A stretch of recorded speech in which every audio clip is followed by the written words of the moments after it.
Live from the Ken and Valerie Baker studio at WHYY, this is Studio 2. On Monday, September 8th, welcome, friends, to the show. I am Cherry Gregg. And I'm Avi Wolfman Arendt. Recently, Cherry, the internet was aflutter after a center-left think tank called Third Way released a memo, pretty short memo, but in that memo they said that Democrats have to stop using certain types of words that alienate voters. They listed 45 words and terms. You probably know some of them. I can read a few here. Triggering, othering, privilege, cultural appropriation, Latinx, on and on down the line. And basically the think tank argued that these words are turning voters off. So today we're going to talk about language, specifically the language that Democrats seem to use and whether or not that's at the core of their fading popularity. We have one of the authors of that memo on the program today. His name is Matt Bennett.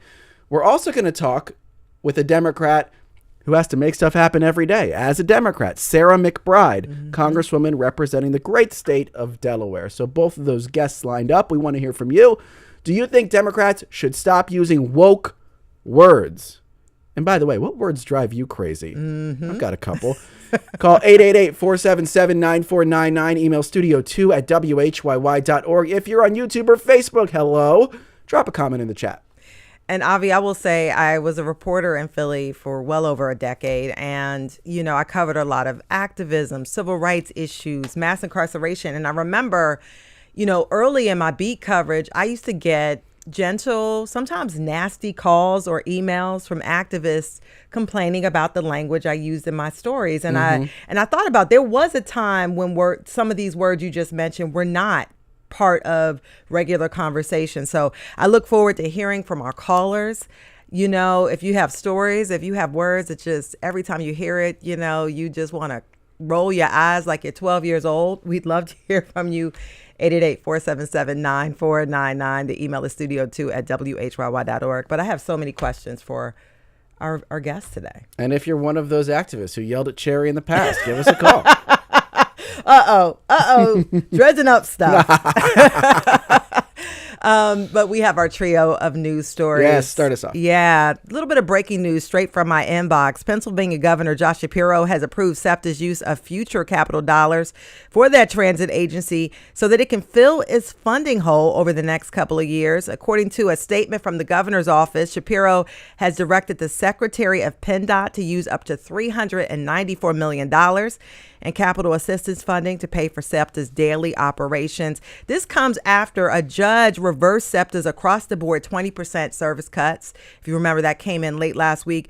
And SEPTA was essentially told, go back to full service, even if you don't have the money to pay for it. So on Friday, SEPTA's general manager, Scott Sauer, wrote to PennDOT saying they have no choice but to tap into those capital funding dollars. And I mean, Avi, we talked about this on the show. Senate Republicans actually wanted SEPTA to use funds from the Public Transit Trust Fund, dollars that had previously been allocated for SEPTA projects. They said, use this for 2 years while we figure out a permanent solution. House Democrats said that's a no-go because that would be robbing Peter to pay for Paul and basically, you know, endanger SEPTA in the future. And so now it seems like that money is going to be tapped in, but it won't be previously allocated dollars. It's going to be future funding, but still from PTTF. Yeah, in the short term, this seems like a capitulation for the Democrats, although I will add that it sets up an interesting dynamic here with the larger budget negotiation, because need I remind you, there's still no budget here in Pennsylvania for the ongoing fiscal year. And, you know, one of the big leverage points for the Republicans was that Democrats really needed this SEPTA money now. Well, now they've got the money, and they didn't need an act of the legislature to do it.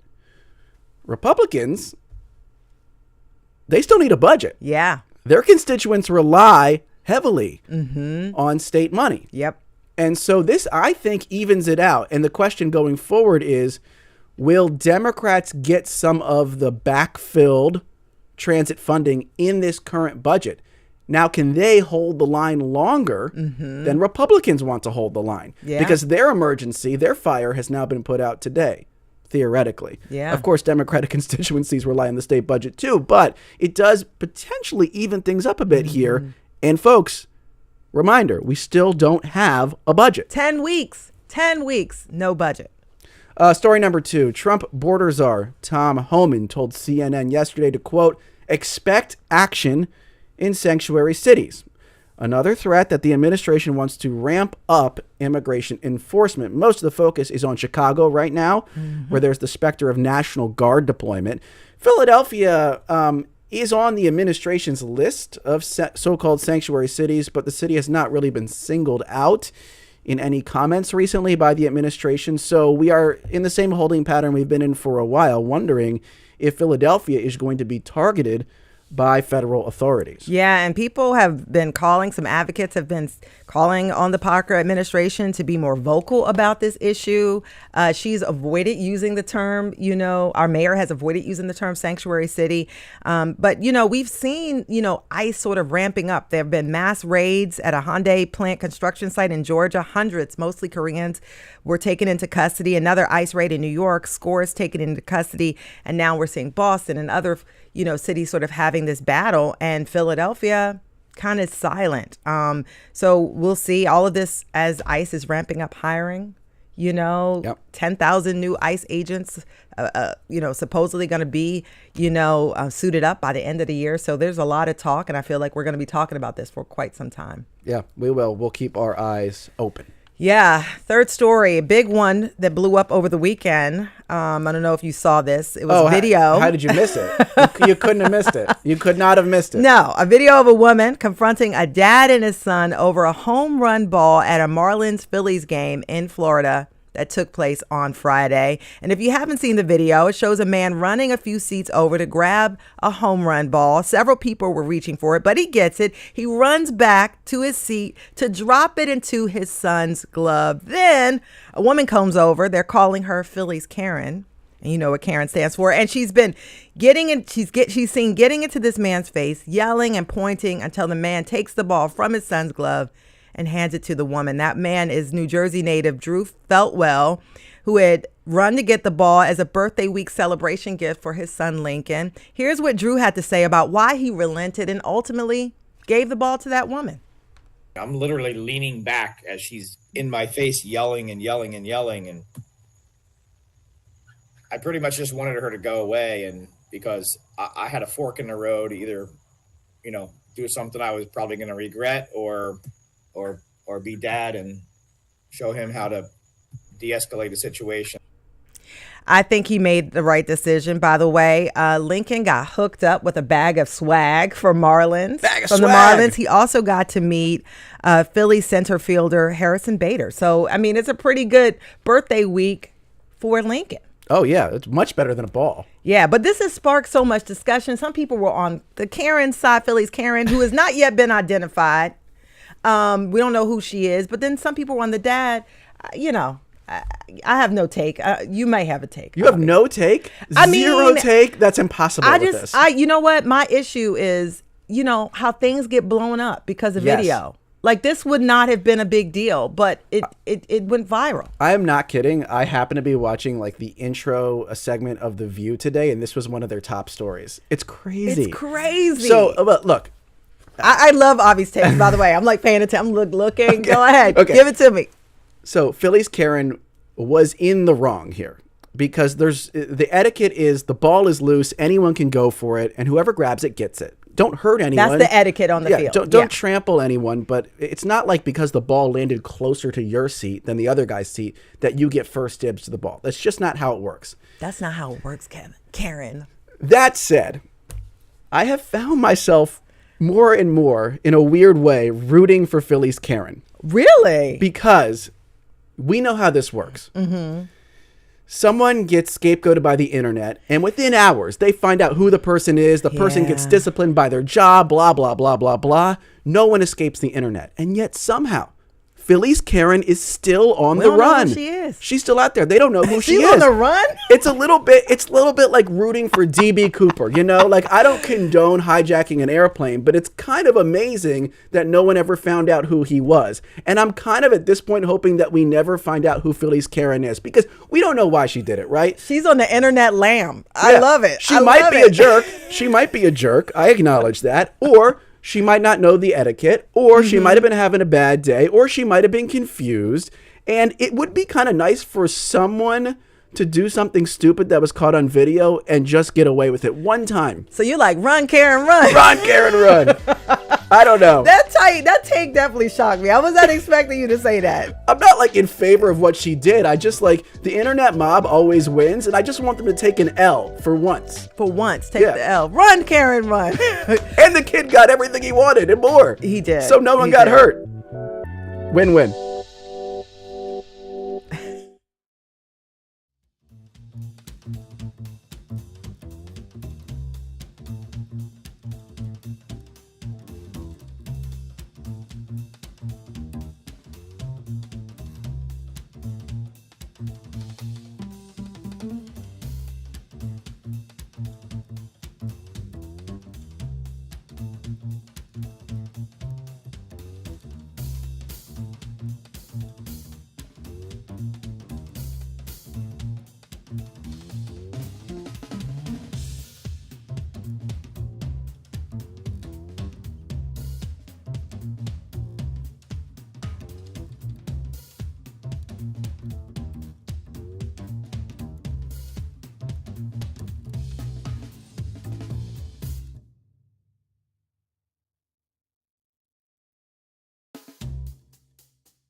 Welcome back to Studio 2. I'm Cherry Gregg. And I'm Avi Wolfman Aaron. There's been a lot of Democratic hand-wringing since Donald Trump won re-election in 2024. Much of it revolving around the idea that Dems are out of touch. But what does that really mean? Some in the party will tell you it's their policies or their passiveness. Others, and I say this next word with full irony intended, others will say it's their patois. Matt Bennett is the executive vice president and co-founder of Third Way, a center-left think tank. Third Way recently published a list of 45 terms they want Democrats to stop using. They include Latinx, microaggression, safe space, and others that they believe make them sound elitist or extreme. Matt Bennett is here to walk us through Third Way's argument. Matt, welcome to Studio 2. Thanks for having me. And for our listeners, do you think Democrats should stop using woke words? And what words drive you crazy? Give us a call, 888-477-9499. You can email studio2@whyy.org. If you're on YouTube or Facebook, drop a comment in the chat. And so, Matt, we want to start with you because, you know, your organization drafted that memo. You have these list of words. I want you to lay out your argument and tell us why you believe words are the problem. Well, I want to be clear that words are not the only problem. Words are a problem. As you both noted at the top, Democrats have a lot of problems. I help run a think tank. We spend a lot of time thinking about policy. We think about the kind of message and narrative that Democrats are using. All of those things are really problematic at the moment. But one of the things we wanted to highlight was the way that Democrats and Democratic allies, including occasionally us, sound. And too often we sound like weirdos. We sound like we just walked out of a faculty lounge at some university, or we just sound elitist and out of touch with the way that people whose votes we desperately need and have lost, the way they talk, they live, they act. And so we wanted to call attention to some of those words and phrases that not just Democratic politicians, but their allies have been using, and beg that people stop doing that. Let me ask you, Matt, don't Republicans sound like weirdos too sometimes? Like there's a lot of stuff that comes out of right-wing, manosphere, 4chan culture that if you said it to a normal person, they would be like, what the heck are you talking about? A woke scold, red pill, blah, blah, blah, blah, blah. Now, I understand it doesn't sound maybe elitist, but I do think a lot of stuff that Republican politicians and activists say sounds just as weird to the normal person. What's your argument that Democrats have maybe a bigger problem here than Republicans? Or maybe they have the same problem. I don't know. I mean, we lost the election, so there you go. Proof was in the pudding. Look, you're right. Republicans are super weird. I mean, Tim Walz was on the ticket last year because he made the case pretty persuasively on TV that Republicans were weird, and I think he was right about that. Yeah. And you're certainly correct that there's all kinds of stuff that they do and say that really puts barriers between themselves and regular people also. But, we have to deal with our side. And I think our problems in some ways are bigger. We are leading the very voters that used to constitute our base. I mean, not just white voters, but voters of color, particularly those who have not been to college, started to kind of move away from Democrats in terrifying ways. It started about a decade ago, and it massively accelerated last year. And some of that is a kind of cultural disconnect. And some of that is because we put barriers between ourselves and those voters in the way that we talk and act. Again, not everything, but that's just a piece of the puzzle. I want to go ahead and start because we want to hear from our listeners as well. I want to bring in a caller. We have Joseph from Mount Airy on the line. Joseph, you're on Studio 2. What's your question or comment? Well, first, let me make this first comment before I talk about this. Hello, Sherry, to you and Ivy and your guest. First of all, when you had the show last week, it should be very troubling to black people that a right-wing lawyer that y'all had on y'all show agree with Sherelle Parker. That should be troubling to the black community and stuff. But anyway, on your topic today, like I always say, the reason why the Democrat Party lost the election last November, Sherry and Ivy, is because, again, they refused to appeal to their heart and soul. The base of the Democrat Party is black women. Black men too, but especially black women. And so them trying to appeal to black women, working class black women, single mothers, they always try to appeal to these white suburban mothers and these white women and men, white women that claim that they want abortion rights, and yet they still wouldn't oppose and voted for Donald Trump. They put their racism over their own, and now they're crying the blues about Trump taking away their abortion rights. They had a chance of voting both for Kamala Harris, but they wouldn't vote for Donald Trump anyway. But the Democrat Party always do that to them, say they're going to do right by black people and appeal to black women especially. They always appeal to white suburban moms and white men, and that's why black people getting more and more turned off by the Democrat Party. Thank you so much. That's Joseph from Mount Airy. Has a point there. Bros Fan says cultural appropriation. Buggy on YouTube and Facebook says, this is honestly such a dangerous conversation when we are facing rising authoritarianism. Like playing into the fascist hands by censoring ourselves isn't going to help. And so, Matt, I wanted to kind of ask you, those are just some of the feelings we're getting from callers and listeners. But I wanted to ask you, how did you come up with this list of words? Like because there's so many words that are being used and floating out in the lexicon right now. What made you say these are the 45 we want to focus on? Look, there's probably others, and they really are just kind of, they exemplify the point that we were trying to make, which is talk like normal people. You can see this, it's starting to happen. There are some Democrats running for office right now, or who are in office right now, who have really been conscious about talking the way that people talk at the grocery store, at the football game. Because if you don't talk like normal people, it makes it harder for them to support you. And I just want to go to the point that your listener made about rising authoritarianism. We could not agree more. It is a terrifying moment in our politics and in our country right now. We believe we are teetering on the brink of authoritarian takeover if we're not already over the brink. But our role here is to try to help Democrats beat the authoritarians and win elections. And it's just an inescapable fact that we just lost an election to the authoritarian. And part of the reason we lost is a bunch of voters that used to vote for Democrats, that voted for Democrats as recently as 2020, moved away from us.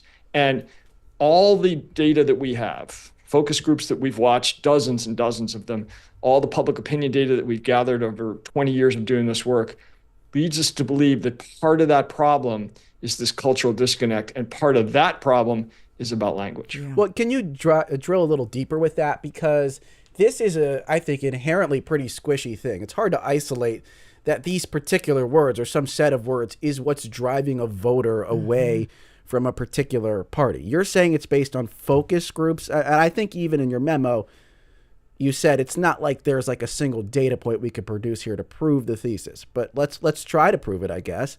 It's focus groups that's leading you to this conclusion? Yeah, it's part of it. Look, and to some extent, yes, some of the criticism of this memo is like, where's the data showing all of this is hurting us? And our answer to that is, if you need data to tell you that calling a pregnant woman an inseminated person doesn't sound odd to voters, you might not be very good at politics. I mean, there's just no question. There's a senator from Arizona, Ruben Gallego, who talks all the time about how much he hates the term Latinx. Latinx was a term developed in academia and was kind of propagated in politics by the philanthropic space. And it is intended to be inclusive because the idea was plenty of people who are of Latin origin don't want to be identified as Latino or Latina or Hispanic. Most of these words, in fact, all of them, come from a place of trying to be inclusive.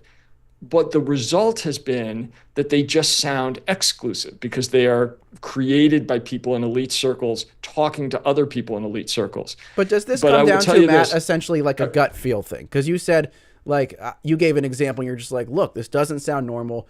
A regular voter would be turned off by this. It feels like a lot of this does come down to gut feel. We feel like these words are driving people away. Not entirely. I mean, look, to be clear, focus groups, that's not data, that's anecdote. Right. Focus groups, by their very nature, are qualitative information that we've gathered. And we and others have, and there's been a lot of chatter on social media about this thing, and a lot of Democratic consultants have said, I have heard this come up over and over in focus groups where they say Democrats sound bizarre. They just talk in ways that I understand the words they're saying, but I don't understand why they are using those words. Yeah. And that does come up pretty frequently. I want to read a couple comments. Maura writes, I feel like Democrats over-adjusted their language to offset the Republican narrative. It doesn't hurt our message of inclusion. It just makes us appear weak when we are already looking that way. Ruth writes, words are important, but selecting words that are being used to try to explain and accommodate the diversity of this nation and saying they should not be used is just strange. And so I wanted to sort of get your take, Matt, on how we got here, because during our setup of the show, I was talking about, I've been a reporter. I covered a lot of justice movements, civil rights issues.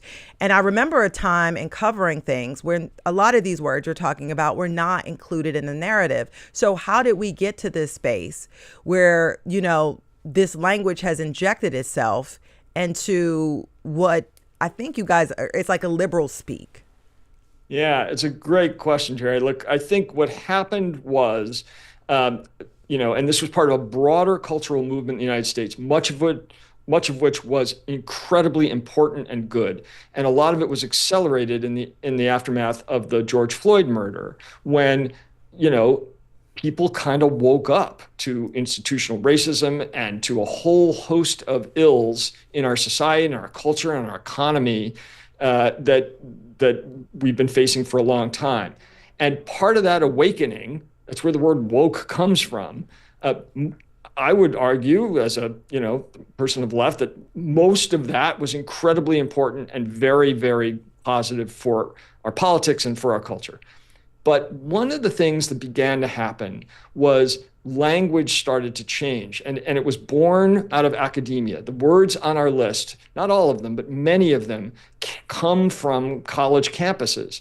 And the fact is that most of the people that work in and around democratic politics and in the nonprofits and philanthropies that support democratic politics, a lot of them are recent college grads, and that's where they learn these words. And those words became markers. If you did not use them, if you use the old language that you were talking about, you became kind of out of touch, and it became vital for people to use this language or else they were shunned. And that's where I think things went wrong. We got a lot of callers and commenters lined up. I want to read this comment from Corey, who says, we can't even get conservatives to define what they think woke means. It's been so co-opted, first by progressives, then by conservatives, that it's pretty much lost its original meaning. And I want to loop back with that to the point that Buggy was making on YouTube that you responded to, Matt. You know, Buggy is worried about rising fascism, authoritarianism. But one of the things that Buggy said was that it doesn't help essentially to capitulate to the fascists, right? To, if they want to make woke a bad thing, to agree and throw your hands up and say, well, woke's a bad thing, we won't say it anymore. And you could do that with a lot of these other words. I want you to respond to that part of Buggy's point, Matt.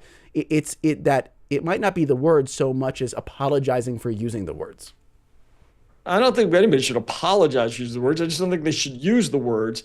And I think it's important in this moment to distinguish between what is true and what is much of nonsense made up by the far right.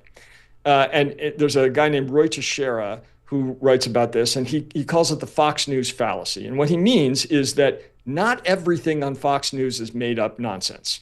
Some of it is, a lot of it is, but some of it isn't. So during the Biden administration, for example, there was a crisis at the border. That was not made up. Now, they twisted it all, out of shape and they distorted it for sure, but some of it is real. And I think in this instance, this isn't just a completely, manufactured thing by the far right. It is actually true that people do not like when Democrats and their allies sound like they are talking at them, patronizing them, or accusing them, because they're not using the right language, of somehow being bigoted. That is a real problem that we face. That is not a confection of the right. And I think it's something we have to grapple with. Yeah. A lot to think about what Matt just said. Lobster says on YouTube, Facebook's free speech is free speech. Andrea says, it all seems so performative that I cannot even think about it. Do you know how many people became independents based on this two-party system? And she's talking about whether or not, language is related to either party. We have a lot to talk about. We're going to bring in some of these callers on the other side of this break. We also have another guest lined up, and we'll talk about the policing of language and how that got Democrats to this place. So do you think Democrats should stop using woke words? What words get you hot and bothered and a little upset? You can give us a call at 888-477-9499. You can email studio2@whyy.org. We have a lot more coming up. We'll be right back.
And welcome back, everybody, to Studio 2.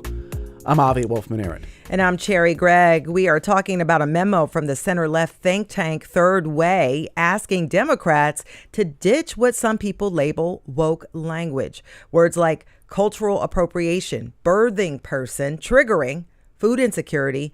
Those are the type they're talking about. And we're asking you, our listeners, this. Do you think Democrats should stop using woke words? What words drive you crazy? The number is 888-477-9499. The email is studio2@whyy.org. And if you're watching on YouTube or Facebook, drop those comments in the chat.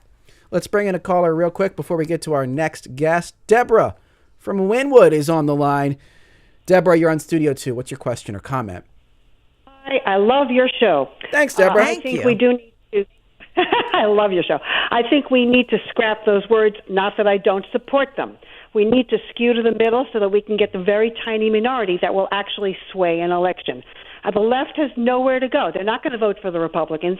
And if they put up a third-party candidate, they must know they're only going to draw from the left. We need to go with three things: Medicare, Medicaid, and Social Security. We have to stick to the economy and count the number of dollars that are left in people's pockets. It's the economy. That's what Clinton said, and I think he's still right. There's Deborah from Wynwood with the prescription. Let's reintroduce one of our guests, Matt Bennett, Executive Vice President for Public Affairs and co-founder of Third Way, one of the authors of that memo we've been talking about.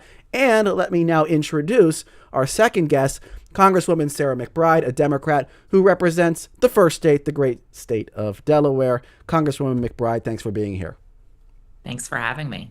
And so, Congresswoman McBride, want to ask you, you heard about Third Way's list, these 45 words they say Democrats need to stop using. What's your take? Well, I think there is no question that if we are going to build the coalition necessary to win elections, if we're going to build the coalition necessary to deliver for working people and families across this country, we've got to make sure that we are presenting a message that people understand. We don't have to betray our values to speak to the American people plainly and clearly. We need to be able to use words that, frankly, not only most Americans are using, but frankly, most of the people in the communities that we're trying to defend are using. We have to talk like normal people.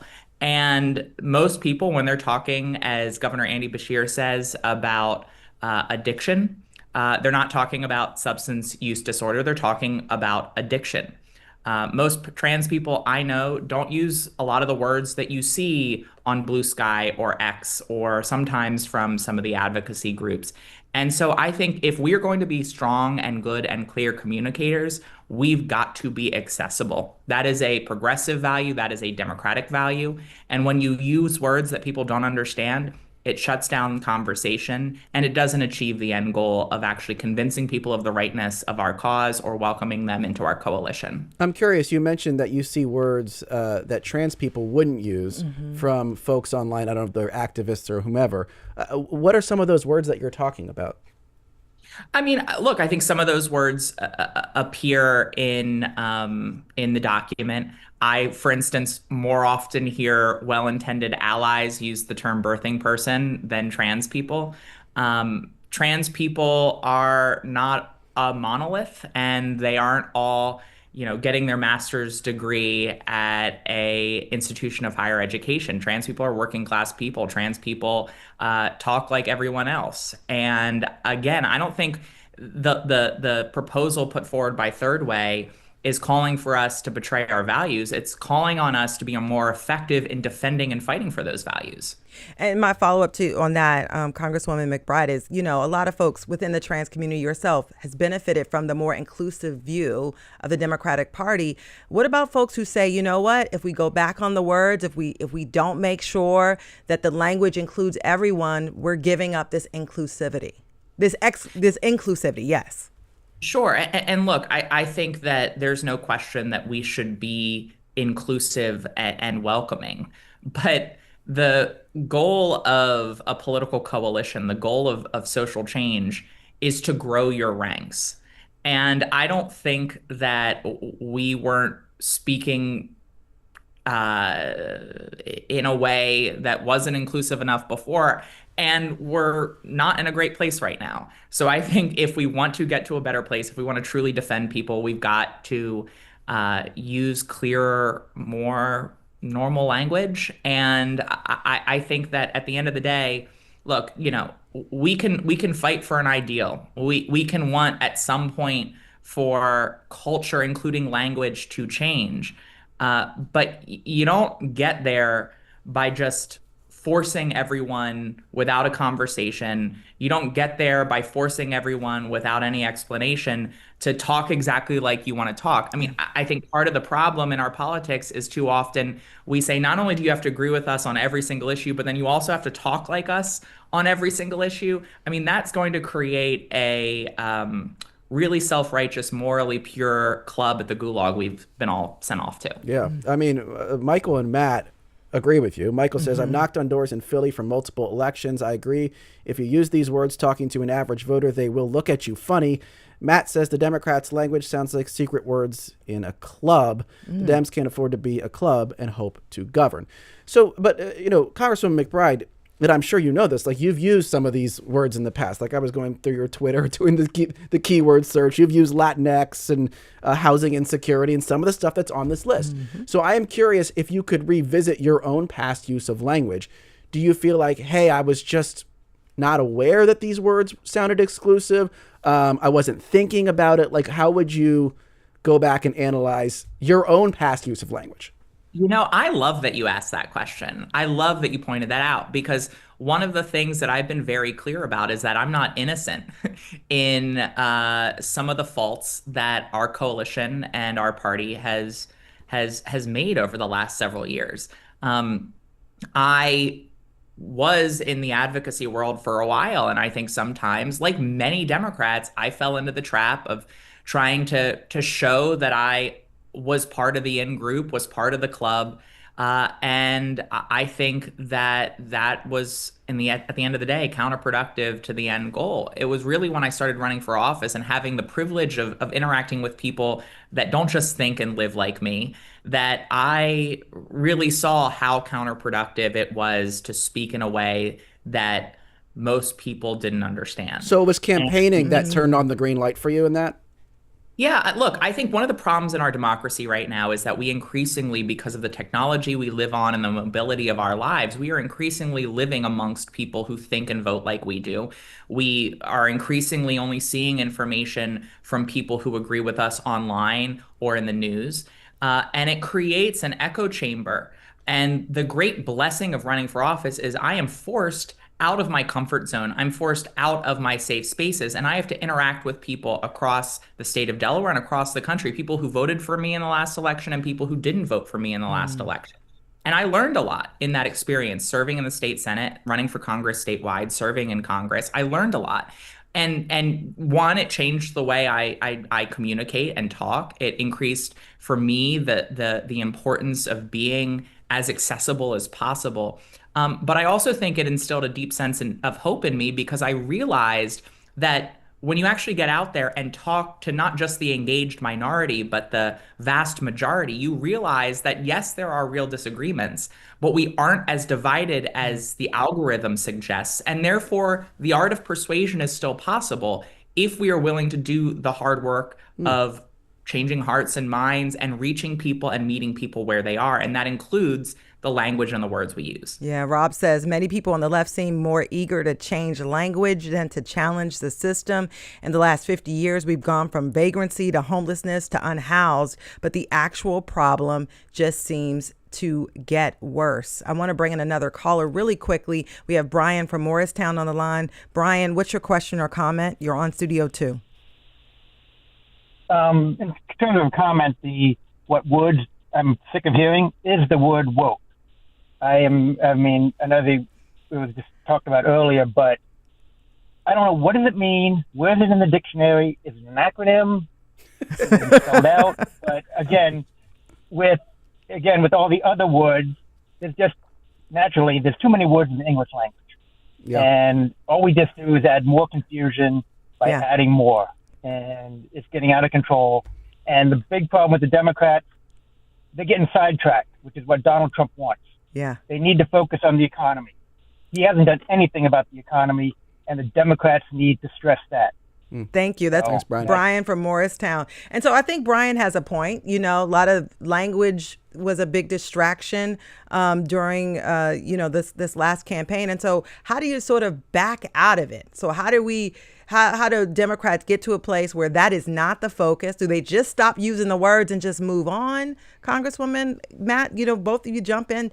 What is the strategy for letting this go and moving on? Well, I would say I think that we do have to own up to the mistakes that we've made. I mean, similar to the question that was asked earlier. I mean, I think we have to be clear that we are people and we make mistakes, and we don't always engage in a way that is as welcoming as it should be. I think we have to own up to that. And then, of course, talk about what really matters. I think all of your colleagues, all of your callers are exactly right. And I think that one of the reasons why the conversation around sort of speaking in a way that is clearer and more digestible is so important is that when we say these words that people get hung up on, it then results in our political conversation getting hung up on those words, right? Rather than, the caller was asking, what is woke? Why aren't we talking about just being kind and respectful to everyone, treating everyone with dignity? Everyone pretty much can get behind that. I think that if we use that kind of language when we're talking about issues of basic dignity and equal rights, it allows us to speak in a way that's resonant, that isn't distracting, and then allows us to move the conversation to where it needs to be, which is on core economic policy issues that are impacting working people across this country. Before we let you go, Congresswoman McBride, and I know you've got to run, I think there's probably a lot of people listening right now saying, look, it's not the language that's the problem. It's the policy prescriptions, and specifically that Democrats do not seem eager to challenge the status quo, that they were okay with the basic setup of things in this country, and they're just trying to stop Donald Trump from dismantling those things. How would you respond to that? Sort of the idea of Democrats as defenders of status quo, and that's the core issue. Yeah, well, I absolutely think that that's at play. There's no silver bullet here. You can't just not use certain words and then expect everything to be okay. It's one part of a larger conversation. But we as a party cannot be the defenders of the status quo. Donald Trump is destroying a lot right now, but our solution to that cannot just be to rebuild the systems and the programs and the policies of the past that were already not working for people. We have to imagine something better. We have to put forward a policy prescription that meets the needs of an ever-changing world. We can't just build back what existed and return to the status quo of the past. We've got to have proposals that lift people out of poverty. We've got to have proposals that improve benefits for working families, like paid family and medical leave, which I passed in Delaware. We've got to make sure that we're grappling with the incoming transformation of artificial intelligence that will likely be the single greatest change in human history since humans stopped being a nomadic people. I mean, these are big challenges. And if we are focused on those issues, if we have bold, clear, forward-thinking solutions on the challenges of today and tomorrow, then we can focus the conversation on that. But when we're just talking about the status quo, when there's no difference between us and Republicans on economic policy in people's minds, then inevitably the conversations and the disagreement will turn to those places that remain, and that is too often in the body politic, just the social issues. Yeah. Well, Congresswoman Sarah McBride from Delaware, thank you so much for your time today on Studio 2. Thanks for having me. And by the way, our questions was, do you think Democrats should stop using woke words? What words drive you crazy? We got a lot of comments. William on Facebook, YouTube says, please don't use letter acronyms to define groups of people. These combinations are not authentic. BIPOC, LGBTQ+. William doesn't like it. Mr. Harold says, I'd rather be woke than sleep. So that was his comment. Marilyn says, I am woke, retired professional social worker. Isn't the counterpoint to woke asleep? So we have a bunch of callers on the line. Maybe we should get to one before. Yeah, I know Matt's been holding there, but let's get one more in. Yeah. Missy from Wilmington, Delaware is on the line. Missy, you're on Studio 2. What is your question or comment? Hi. First off, love your show. Thanks, Missy. And I hate to use this analogy because I know Sherry is kind of tired of this gentleman around town. However, we need to stop living in an Avenger society, and we need more Rockies. You can tell I've listened before. You can tell Missy's a listener. I love it. You're talking about being fighters, though. That's what you're saying, right, Missy? Correct. It doesn't matter what is said anymore. It's when are we all going to start doing something actively, whether small in our community or getting involved, to change the narrative that Americans are woke, broke, asleep, they're racist, they're this. How about we all just come together and work together and remember ourselves in the Constitution that is for we the people and not a divisive president. And I don't care what words you use. I care about the intent, what you choose to do with your choices in your voting booth, and how they are going to unite us and bring us together. Missy from Wilmington, Delaware. Well, she brings up such an important point about intent. And Matt, I would love to get your thoughts on this, because there are some of these word debates where clearly the intent of the folks that I would say generally are on the right is mean, spirited, harmful. The one I think about often is this insistence on reviving the R word for people who are mentally disabled. I understand. It just feels like the only purpose of that is to be mean, regardless of what the etymology of the R word is. The purpose of it today is to, loosen people up to be meaner to one another. And then I ask you then, Matt, like, how far do you follow down this path? Do you concede on the R word or some of these other things that really more read like slurs? Oh, yeah. I mean, it's vile the way that they use that language. Disgusting. And you're exactly right. It's to be cruel. The cruelty is the point for a lot of the kind of MAGA Republicans. And that should be absolutely condemned always. And let me give you another example. When Sarah McBride got to Congress, her colleagues, first of all, tried to keep her out of a gender-appropriate bathroom, and then they intentionally used the wrong gender in describing her. That is disgusting, and that is aggressive, and it is cruel, and it should be no part of our discourse. By contrast, the words on our list actually were developed in good faith. All of them were intended to kind of help people, protect vulnerable populations, be more inclusive. We absolutely would stipulate that all of this was done with the best of intentions. The problem is that it has clanged in our politics, and it has helped to kind of empower the very people that are doing the terrible things that you just described by making it harder to beat them in elections. But if, Matt, there was some focus group data that said 60% of voters and 55% of independents want us to be able to use the R word, if you follow some of the logic of your memo, you would say, all right, well, yeah, let's concede on that. I guess I'm asking if there is a sort of ideological red line you wouldn't cross, even if the polling said you should cross it. Yes, there absolutely is. I mean, look, you're right. If we were completely mercenary about this, we would just say do whatever works best. But we're not.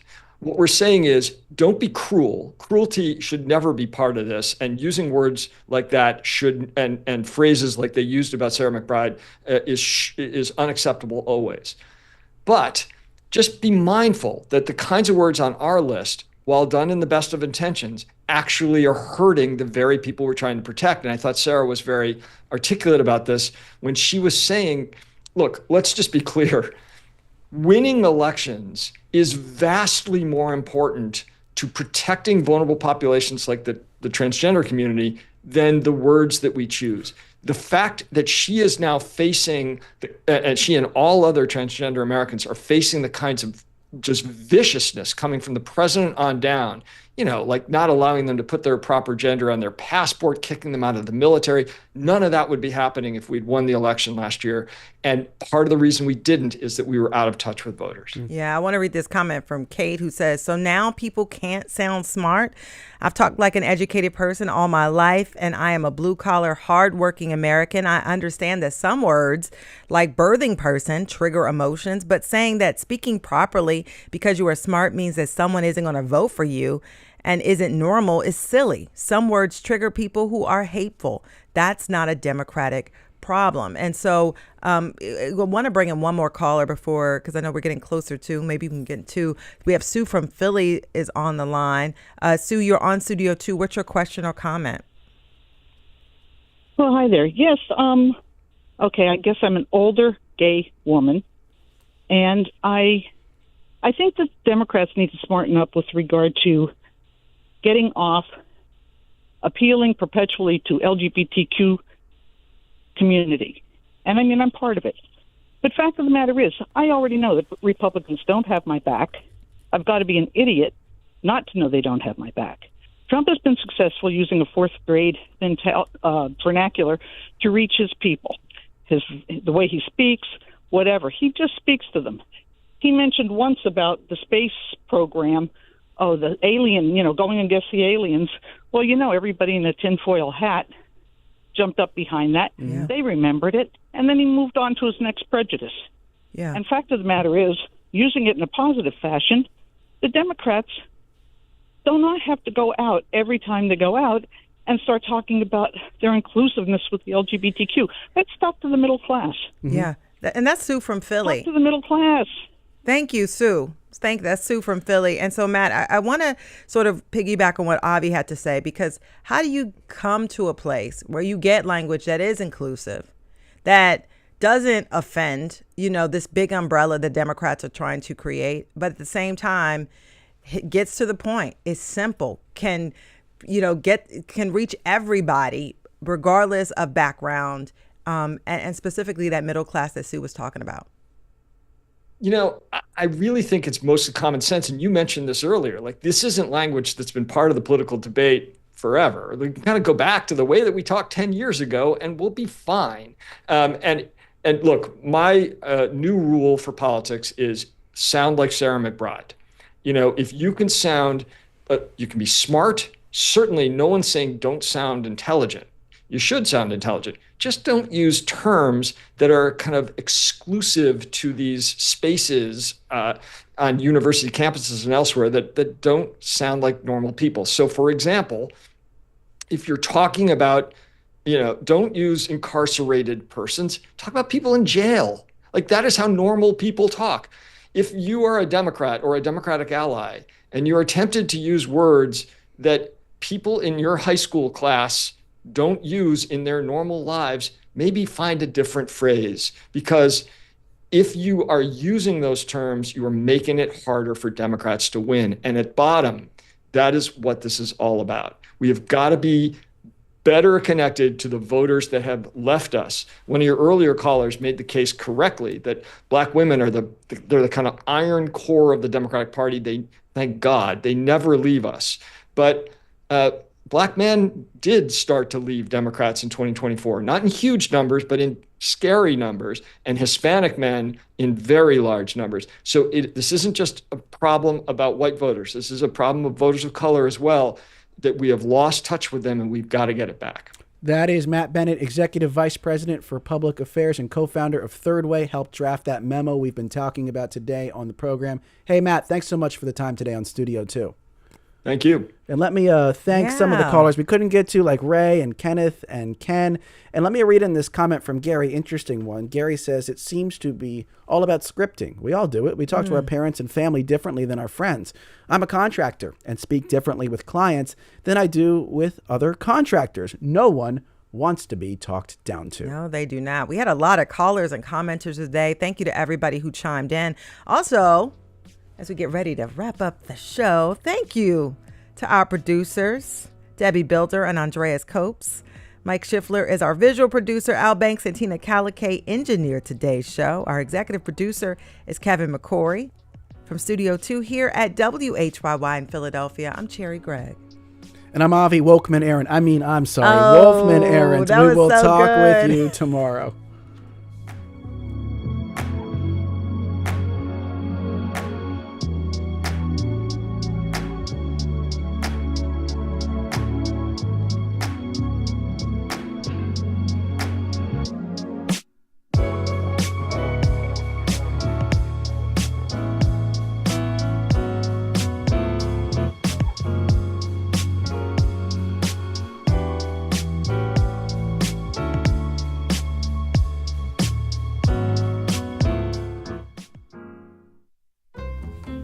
Tomorrow at noon, electric scooters, bikes, unicycles, and cars. Philly's streets are a mix of fast-moving vehicles. How safe is it for old-fashioned cyclists and pedestrians to get around the city?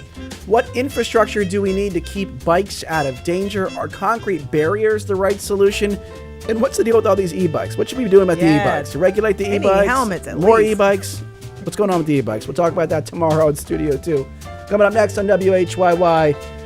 As always, it's here and now. Talk to you tomorrow.